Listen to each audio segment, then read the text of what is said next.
Welcome to मेंटोरा classes. आज के current affair में हम पढ़ेंगे, सबसे पहले विश्व का करंट अफेयर पढ़ेंगे, फिर भारत का। वैश्विक शक्ति संतुलन, 5 महत्वपूर्ण घटनाएं भारत और उनके लिए मायने।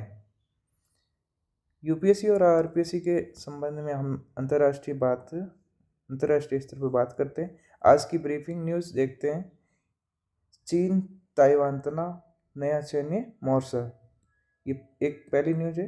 दूसरी है अमेरिका वेनेजुला संकट, जो कि तेल और प्रभुत्व का। तीसरी है ईरान की अशांति, जहाँ पे क्षेत्रीय प्रभाव। जापान भूकंप, प्रकृति बनाम तैयारी। और यूएनसी में नए हुए सदस्य शामिल, जो कि वैश्विक मंच के लिए। ये 5 न्यूज आज हमारे अंतर्राष्ट्रीय स्तर की होगी, राष्ट्रीय स्तर पे आगे आएगी। देखते हैं। सबसे पहला है कि शक्ति का प्रदर्शन, चीन का जस्टिस मिशन 2025 और ताइवान की घेराबंदी। ये चाइना है, चाइना ने मतलब ये ताइवान को चाइना अपना मानता है, तो इसने क्या किया, घेराबंदी करी। ये युद्धाभ्यास हो रहा है यहाँ पे ना, तो इसको लेके ये खबरों में चल रहा है अभी। सैन्य अभ्यास का देखते हैं कि सैन्य अभ्यास उद्देश्य क्या है, इस सैन्य अभ्यास का क्या उद्देश्य है। तो ताइवान के स्वतंत्रता समर्थकों और बाहरी शक्तियों पर विशेष अमेरिका को सीधी चेतावनी देना है। मतलब इसका उद्देश्य ये है कि जो स्वतंत्रता के समर्थक है, जो ताइवान में जो स्वतंत्रता चाहते हैं, उनके समर्थकों और बाहरी शक्ति जैसे किसको, अमेरिका को, इनको चेतावनी देने का काम इसका उद्देश्य है। इसकी प्रकृति की बात करें तो थल सेना, नौसेना और वायुसेना और मिसाइल इकाइयों का एक संयुक्त युद्धाभ्यास है। इन सब का एक संयुक्त युद्धाभ्यास है। और अगर तात्कालिक कारण देखें, ये अभ्यास करने का क्या कारण क्या है, तो अमेरिका द्वारा ताइवान को हाल ही में दी गई भारी हथियारों की आपूर्ति, इसलिए ये युद्धाभ्यास किया जा रहा है। आर्थिक प्रभाव क्या पड़ेगा और भारत के लिए क्या रहेगा, तो वैश्विक सप्लाई चेन पर क्या हो जाएगा, खतरा हो जाएगा। क्यों? कारण है कि यहाँ से ताइवान जो जल संधि है वो दुनिया की सबसे व्यस्त जल व्यापारिक मार्ग है। जो ताइवान जल संधि है वो दुनिया का सबसे व्यस्तम व्यापारिक मार्ग है। वहाँ पे क्या हो जाएगा, तनाव से वैश्विक सेमीकंडक्टर सप्लाई चेन पे क्या हो जाएगा, गंभीर प्रभाव पड़ जाएगा। ये चिप है, यहाँ पे मैक्सिमम क्या होता है, सेमीकंडक्टर का सप्लाई होती है यहाँ से ताइवान जल संधि से, तो वो उस पर ये वैश्विक सप्लाई चेन पे खतरा आ जाएगा। एक नंबर। दूसरा है कि सुरक्षा की परिप्रेक्ष्य से देखते हैं तो दक्षिणी चीन सागर में, ये दक्षिणी चीन सागर है, ये वाला, ये जो रेड एरिया है, रेड जोन एरिया, ये सारा क्या है, दक्षिणी चीन सागर। और यहाँ पे ये ताइवान है, तो इसको ये कहते हैं, ये दक्षिणी चीन सागर में बदलते शक्ति संतुलन यानी बैलेंस ऑफ पावर का अध्ययन और भारत पर इसके रणनीतिक प्रभाव का विश्लेषण अत्यंत महत्वपूर्ण है, इसीलिए हमारा ये भारत। दूसरी न्यूज़ है कि लैटिन अमेरिका में सीधा दखल, जैसे कि अमेरिका, यहाँ वेनेजुएला, इस पे इन्होंने कब्जा कर लिया। और मुनरो सिद्धांत 2.0, हस्तक्षेप के पीछे की रणनीति का हित देखें तो ऐतिहासिक संदर्भ में बात करें तो राष्ट्रपति निकोलस मादुरो को अमेरिकी अदालत में नार्को टेररिज्म के आरोपों का सामना करना पड़ा। उस पर क्या लगाया, नार्को टेररिज्म का एक्ट लगाया।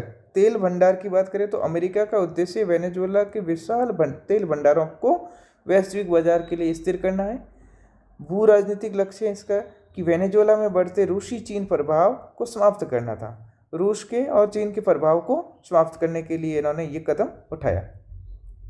वैश्विक प्रतिक्रिया देखें, विश्व ने क्या क्या प्रतिक्रिया दी और IR विश्लेषण देखेंगे तो संप्रभुता का उल्लंघन बताया। वैश्विक मानव अधिकार संगठनों और ग्लोबल साउथ के देशों ने इसे संप्रभुता का स्पष्ट उल्लंघन बताया। और IR में इसको देखें तो ये घटनाक्रम हस्तक्षेपवादी कूटनीति पुनरुत्थान को दर्शाता है।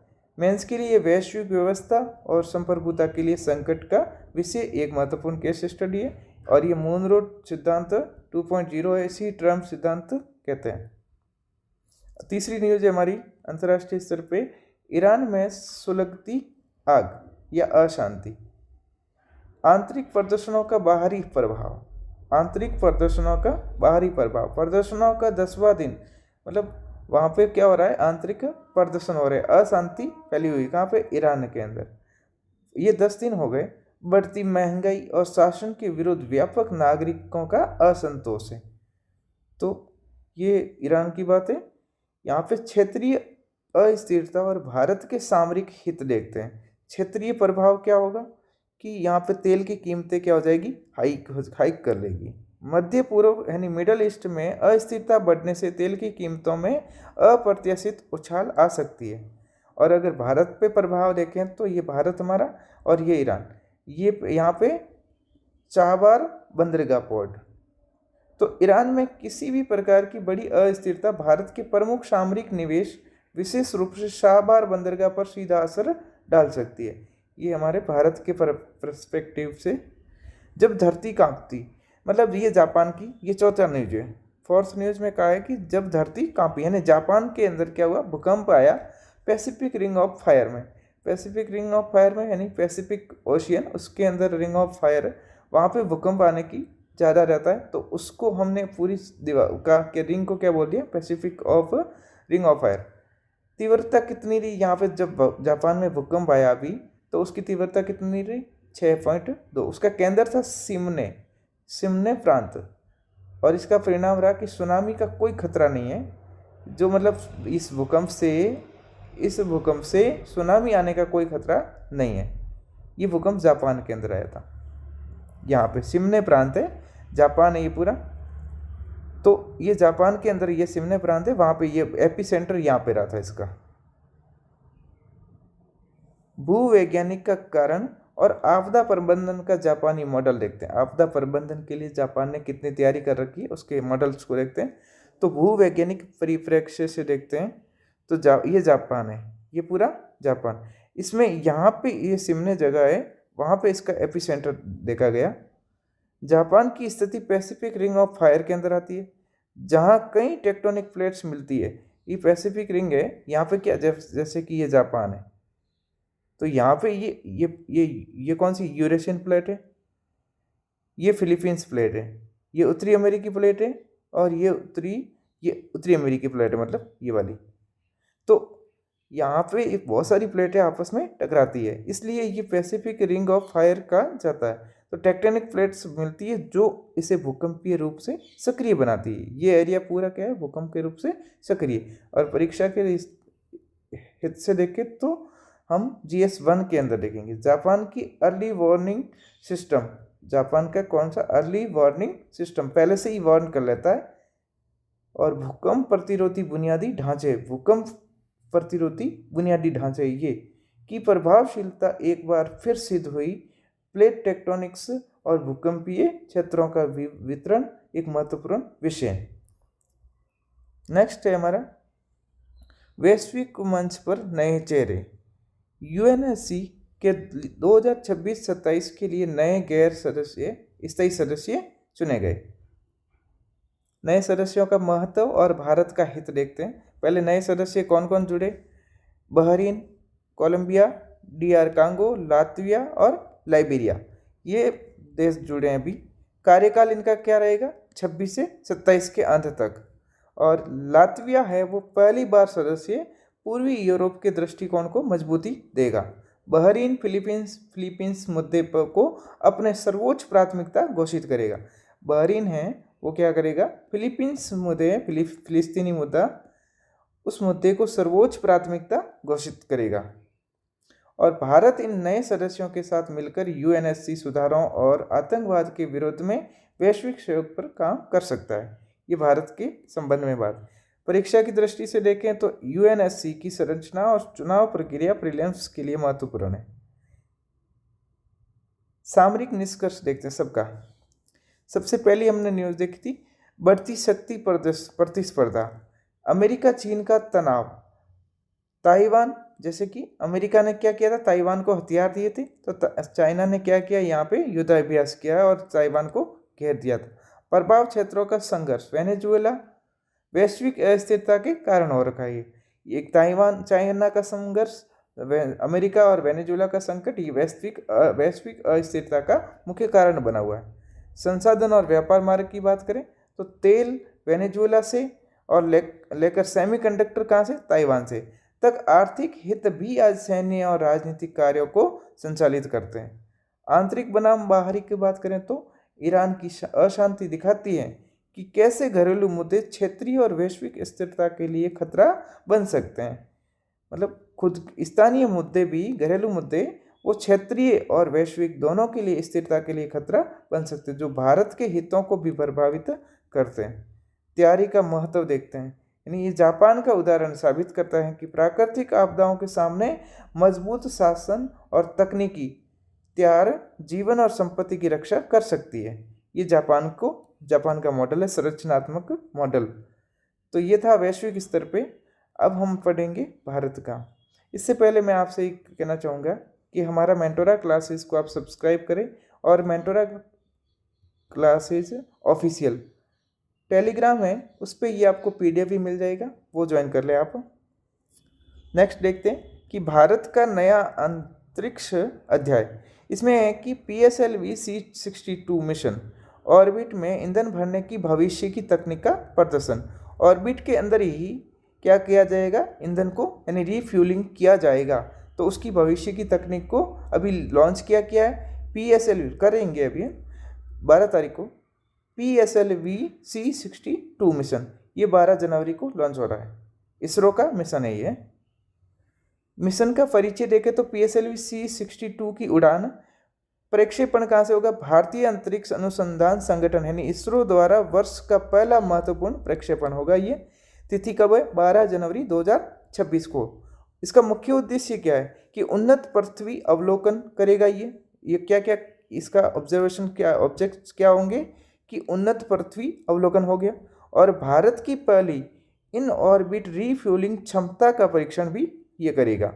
तो ये इसका 2 उद्देश्य हैं, क्या क्या है कि उन्नत पृथ्वी का अवलोकन करेगा, और दूसरा करेगा कि भारत की पहली इन ऑर्बिट रीफ्यूलिंग। ये बहुत इंपॉर्टेंट है, इसको जरूर ध्यान रखें कि PSLV C62 का क्या काम रहेगा। ये इसके वाहन के द्वारा इसको ये क्या काम करेगा, इन ऑर्बिट रीफ्यूलिंग की क्षमता।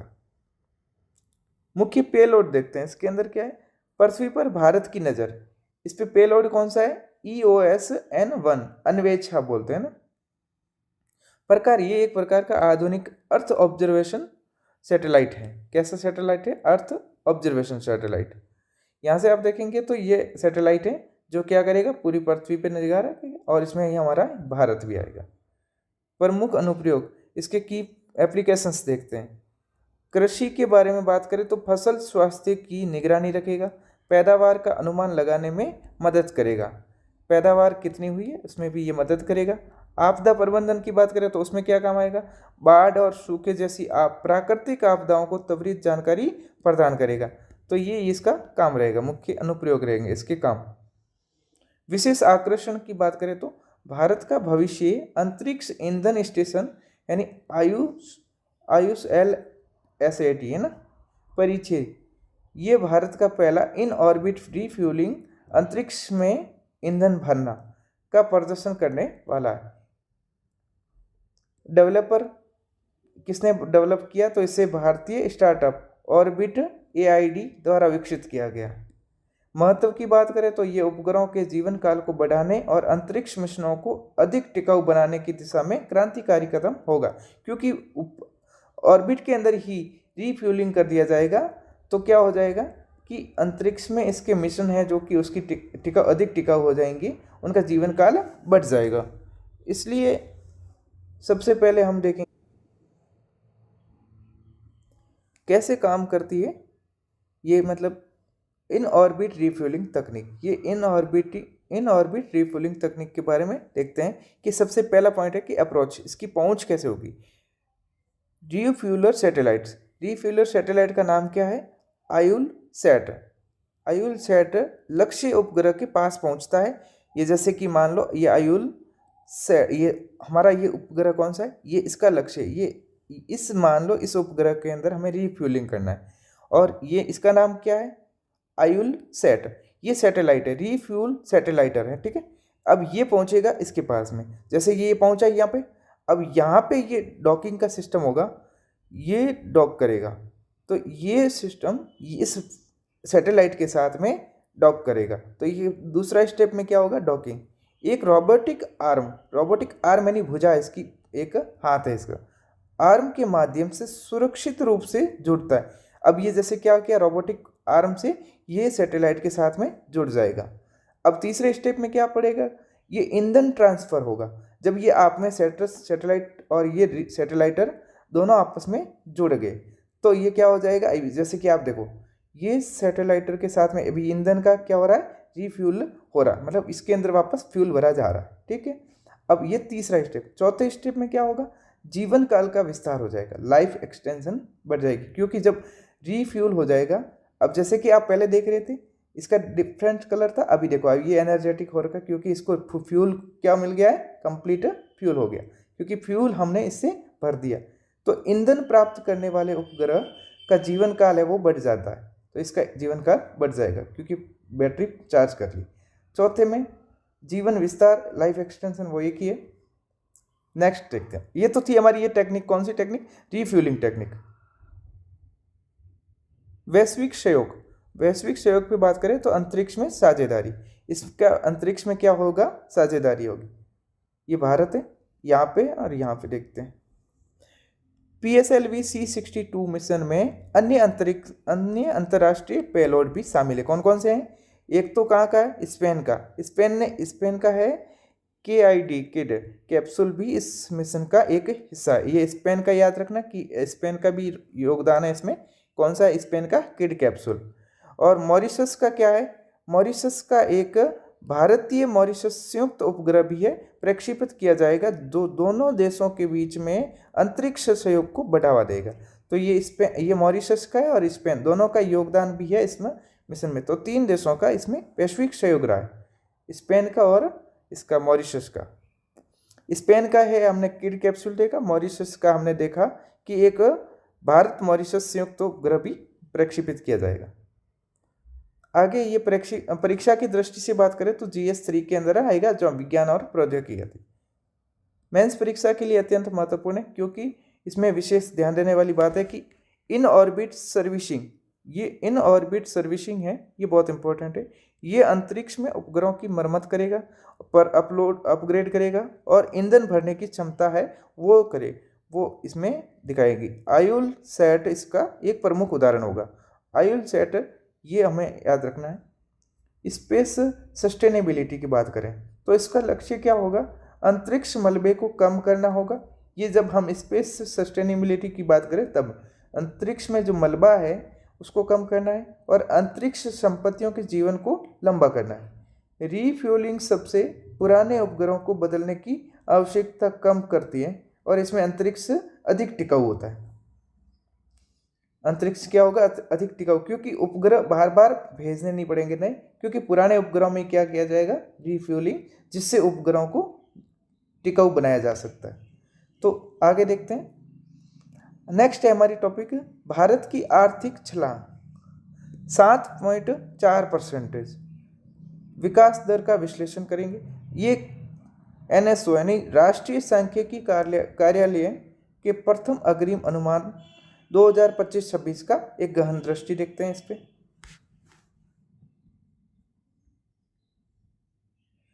अनुमानित वास्तविक GDP वृद्धि वित्तीय वर्ष 2025-26 कितनी बताया, 7.4%। स्रोत क्या है, राष्ट्रीय सांख्यिकी कार्यालय, जहाँ हम इसको बोलते हैं NSO। प्रथम अग्रिम अनुमान ये कितना बताया, 7.4%। विकास दर में उल्लेखनीय तेजी, गत वर्ष यानी पिछले वर्ष कितनी थी, 6.5%, और अनुमानित अब कितनी है कि 2025-26 का 7.4% है ना। इस विकास के मुख्य चालक देखते हैं, विकास के मुख्य चालक।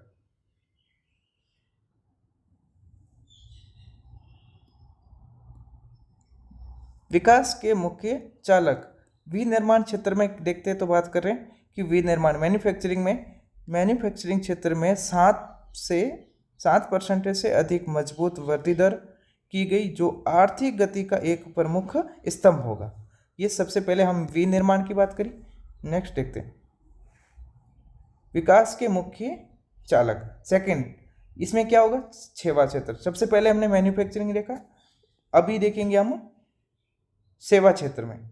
सेवा क्षेत्र में देखें तो विनिर्माण के साथ साथ में सेवा क्षेत्र यानी सर्विस सेक्टर ने भी 7% से अधिक वृद्धि दर के साथ में अर्थव्यवस्था को मजबूती प्रदान करी।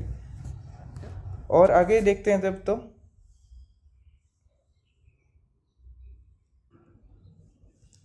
वैश्विक चुनौतियों के बीच में स्थिरता के स्तंभ।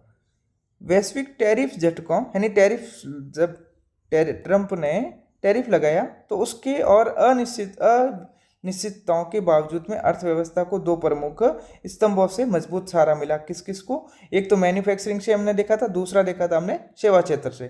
तो इन दोनों क्षेत्रों से हमें क्या मिला है?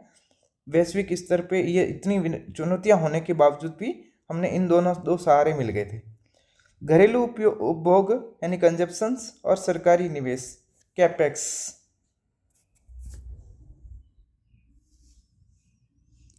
वृद्ध दृष्टिकोण देखते तो नॉमिनल जीडीपी वास्तविक जीडीपी के अतिरिक्त नॉमिनल जीडीपी में भी 8.0% की दर से बढ़ोतरी की उम्मीद है, जो अर्थव्यवस्था के मौद्रिक मूल्य और राजकोषीय स्थिति को दर्शाता है।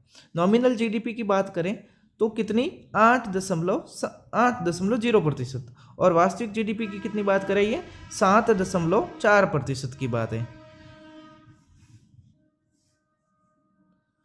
परीक्षा से देखें तो GS3 के अंदर अर्थव्यवस्था ये अत्यंत महत्वपूर्ण है, क्योंकि ये आगामी बजट 2026-27 के लिए एक महत्वपूर्ण आधार के रूप में कार्य करेगा। और परीक्षा में विकास के इंजन और स्थिरता के कारकों, विकास के इंजन में देखें तो विनिर्माण और सेवा क्षेत्र, और स्थिरता के कारकों जैसे घरेलू उपभोग और सरकारी निवेश पर सीधे विश्लेषणात्मक प्रश्न पूछे जा सकते हैं। तो ये हमने देखा। नेक्स्ट टॉपिक हमारा है कि भविष्य की ऊर्जा, एक स्वच्छ ग्रह की ओर। हमारी दुनिया एक निर्णायक मोड़ पर है। जलवायु परिवर्तन से लड़ने और एक स्थायी भविष्य को सुरक्षित करने के लिए हमें तत्काल स्वच्छ और नवीकरणीय ऊर्जा स्रोतों की आवश्यकता है। ये केवल एक विकल्प नहीं है, बल्कि हमारे आने वाली पीढ़ियों के लिए एक जिम्मेदारी भी होगा। तो हमें क्या है? भविष्य की ओर, एक स्वच्छ ग्रह की ओर जाना। हरित हाइड्रोजन, शून्य उत्सर्जन क्रांति। इस वैश्विक खोज में हरित हाइड्रोजन में एक प्रमुख नायक के रूप में उभरता है। ये नवीकरणीय हरित हाइड्रोजन, ये नवीकरणीय ऊर्जा जैसे सौर, पवन का उपयोग करके पानी यानी H2O यानी पानी को हाइड्रोजन और ऑक्सीजन में विभाजित करके बनाया गया है। इसका एकमात्र उप उत्पाद क्या है? ऑक्सीजन। अगर बात की जाए तो हरित हाइड्रोजन को किससे बनाया जाएगा? पानी से तोड़ा जाएगा, उसमें पानी से हाइड्रोजन को निकाला जाएगा अलग, और ऑक्सीजन। तो ये ऑक्सीजन है, ये क्या बन जाएगा? उप उत्पाद। और इसे वास्तव में एक शून्य उत्सर्जन ईंधन बनाता है। क्या किया? ये पानी इलेक्ट्रोलाइजर के द्वारा तोड़ा गया, इससे हाइड्रोजन अलग किया गया और ऑक्सीजन को अलग किया गया। हाइड्रोजन को तो काम में ले लिया हर ईंधन के रूप में, और ऑक्सीजन को हवा में छोड़ दिया। इसलिए इसका सिर्फ एक ही उप उत्पाद है, जो कि ऑक्सीजन। भारत का संकल्प, राष्ट्रीय हरित हाइड्रोजन मिशन। इसे ऐतिहासिक अवसर को पहचानते हुए भारत ने अपना महत्वाकांक्षी राष्ट्रीय ग्रीन हरित हाइड्रोजन मिशन लॉन्च किया है। इस मिशन का स्पष्ट लक्ष्य क्या होगा? भारत को हरित हाइड्रोजन के उत्पादन, उपयोग, निर्यात के लिए एक वैश्विक केंद्र बनाना है। यहाँ पे भारत के अंदर क्या एक मिशन लॉन्च किया? राष्ट्रीय हरित हाइड्रोजन मिशन। परीक्षा की दृष्टि से प्रगति की समीक्षा देखते हैं। पहले एक महत्वपूर्ण मील का पत्थर साबित होगा। हाल ही में 7 जनवरी को ऊर्जा मंत्रालय ने मिशन की प्रगति की समीक्षा के लिए उच्च स्तरीय बैठक की। इस बैठक से महत्वपूर्ण उपलब्धियां सामने आई, जो कि भारत की बढ़ती क्षमताओं का ठोस प्रमाण है। वैश्विक मंच पर भारत, इलेक्ट्रोलाइजर का निर्माण में भारत कहाँ पे? शीर्ष 5 में। बैठक में ये घोषणा की गई कि भारत अब अपनी इलेक्ट्रोलाइजर निर्माण क्षमता में वैश्विक शीर्ष 5 देशों में शामिल हो गया। ये मेक इन इंडिया और तकनीकी आत्मनिर्भरता की दिशा में एक ऐतिहासिक छलांग है। ठीक है, भारत कहाँ पे? 5वें नंबर पे। सीमाओं के पार देखें तो निर्यात के लिए एक नई पाइपलाइन परियोजना। आत्मनिर्भरता के साथ साथ में भारत की निगाहें वैश्विक आपूर्ति पर है। मिशन की प्रगति के निर्यात के लिए नई पाइपलाइन परियोजनाओं की घोषणा भी शामिल है, जो भारत को एक प्रमुख और विश्वसनीय ऊर्जा निर्यातक के रूप में स्थापित करेगा। भारत क्या करेगा?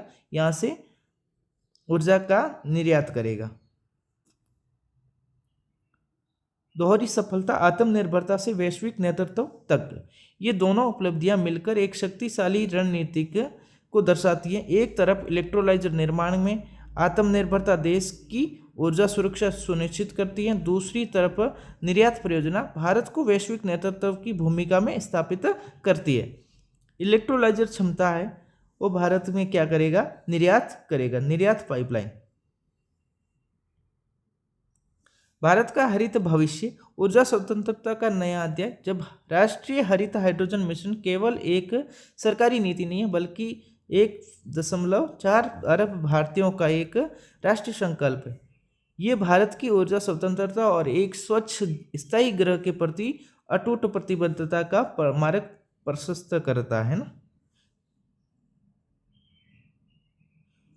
राष्ट्रीय राजधानी की धड़कन, ये नेक्स्ट टॉपिक है हमारा। 2026 के प्रमुख सांस्कृतिक आयोजन, गणतंत्र दिवस एवं पुस्तक, विश्व पुस्तक मेला।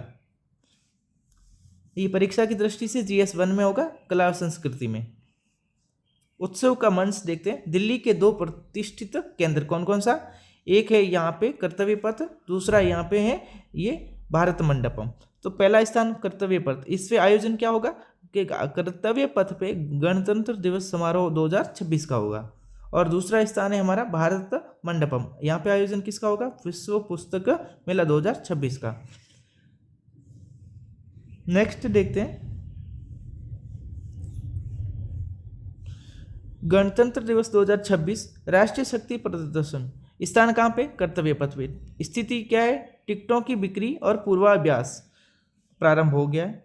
इस वर्ष की झांकियों 2 प्रमुख स्तंभ कौन कौन से है? आत्मनिर्भर भारत, यानी प्रौद्योगिकी, रक्षा और आर्थिक प्रगति में भारत की आत्मनिर्भरता का प्रदर्शन करेगा। ये आत्मनिर्भर भारत का पहला। दूसरा है नारी शक्ति, इसमें क्या होगा? भारत के विकास में महिलाओं के नेतृत्व और योगदान का उत्सव होगा। तो ये 2 स्तंभ होगा वर्ष की झांकियों में। 2 स्तंभ हमने देखे, आत्मनिर्भर भारत, दूसरा नारी शक्ति।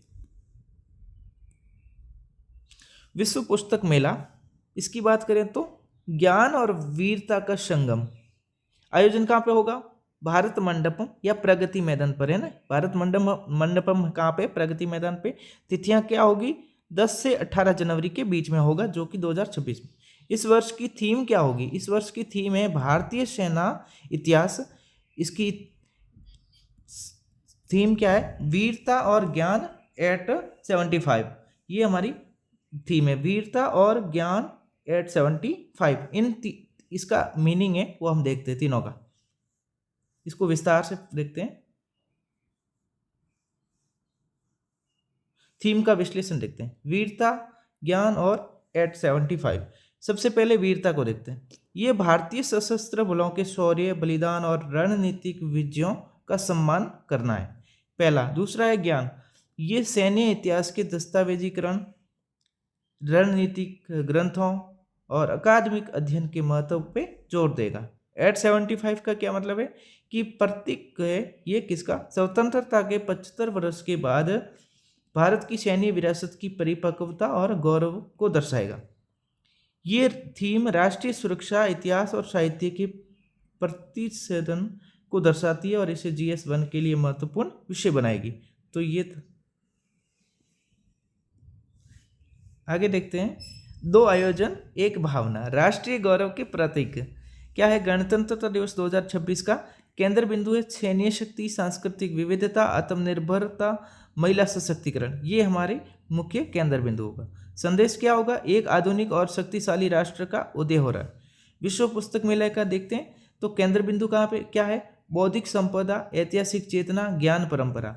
संदेश क्या दिया जाएगा? एक राष्ट्र जो अपनी विरासत का सम्मान करता है उसे संरक्षित भी करता है।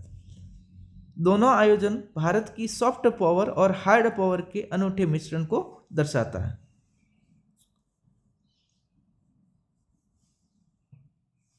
नेक्स्ट देखते हैं, परीक्षा की दृष्टि से बात करें तो ये मुख्य बिंदु GS1 के अंदर है। GS1 में कला संस्कृति, गणतंत्र दिवस की झांकियाँ, भारत की समकालीन सामाजिक सांस्कृतिक थीम, आत्मनिर्भर भारत, नारी शक्ति और को दर्शाता है। विश्व पुस्तक मेले की थीम बात करें तो भारतीय सैन्य इतिहास, भारत की ऐतिहासिक विरासत और साहित्य परंपराओं को जोड़ता है। राष्ट्रीय गौरव के प्रतीक कर्तव्य पथ है और भारत मंडपम जैसे स्थान आधुनिक भारत के प्रतीकात्मक वास्तुशिल्प के महत्वपूर्ण है। और इन आयोजनों को विश्लेषण, राष्ट्रीय पहचान और नागरिक गौरव से संबंधित प्रश्नों के लिए भी महत्वपूर्ण है। इन घटनाओं का केवल सामरिक ही नहीं, समसामयिक ही नहीं, बल्कि भारत की जीवंत सांस्कृतिक और ऐतिहासिक कथाओं के लिए भी अध्ययन में देखा जाता है। तो ये था हमारा आज का करंट अफेयर। आपने क्लास को ध्यान से देखा, इसके लिए बहुत बहुत धन्यवाद। हमारे मेंटोरा क्लासेस को सब्सक्राइब करें और मेंटोरा क्लासेस ऑफिशियल टेलीग्राम चैनल है, इसको ज्वाइन करें। ये PDF आपको वहाँ ही मिल जाएगी।